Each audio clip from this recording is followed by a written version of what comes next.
BPL Sylhet পর্বে নিরাপত্তায় কমিয়ে আনা হচ্ছে পুলিশ সদস্যের সংখ্যা। বুধবার থেকেই কার্যকর হচ্ছে এটি, জানিয়েছে মেট্রোপলিটন পুলিশ। পুলিশ সদস্যের সংখ্যা কমিয়ে বাড়ানো হচ্ছে আনসার সদস্য। নিরাপত্তা ব্যবস্থা আগের মতোই জোরদার থাকবে বলে প্রত্যাশা করছে বিসিবি। গেল ৩০ December BNP chairperson Begum Khaleda জিয়ার মৃত্যুতে ৩ দিনের রাষ্ট্রীয় শোকে বন্ধ ছিল বিপিএল এর ম্যাচ বন্ধ থাকা দিনগুলোর ঘাটতি পুষিয়ে আনতেই চট্টগ্রামের পরিবর্তে সিলেটেই দ্বিতীয় পর্ব মাঠে গড়ানোর ঘোষণা দেয় বিসিবি। সেখানেই বেঁধেছে বিপত্তি। সিলেটে বিপিএল এর দ্বিতীয় পর্বের জন্য নিরাপত্তায় প্রয়োজনীয় সংখ্যক পুলিশ থাকছে না মঙ্গলবার থেকে। আমরা বলেছিলাম যে আমাদের এই পর্বে আমাদের পক্ষে অতিরিক্ত ফোর্স মোতায়েন করা সম্ভব নয়।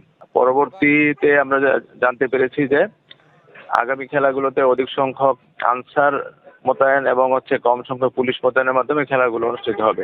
নিরাপত্তা ব্যবস্থায় পুলিশ সংখ্যা কমলেও বাড়ানো হচ্ছে আনসার সদস্য। এছাড়া সেনাবাহিনী, বিজিবি, র্যাব সহ আইন শৃঙ্খলা রক্ষায় নিয়োজিত অন্যান্য সংস্থার কর্মকর্তা ও সদস্যরা আগের মতোই তৎপর থাকবেন বলে জানালেন এই বিসিবি কর্তা।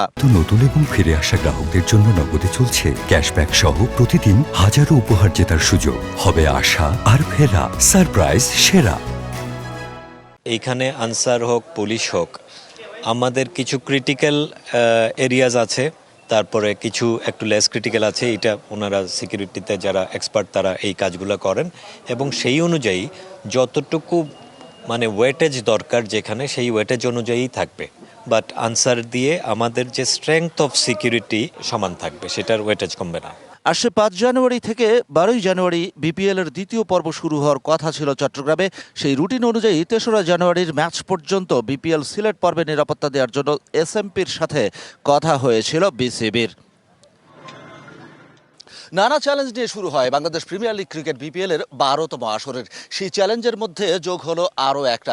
এখন দেখার বিষয়, দর্শক থেকে শুরু করে সব পক্ষের সহযোগিতায় আগামীতে আরও কত ভালো হয় বিপিএল। শান পাপন, ডিবিসি নিউজ, সিলেট।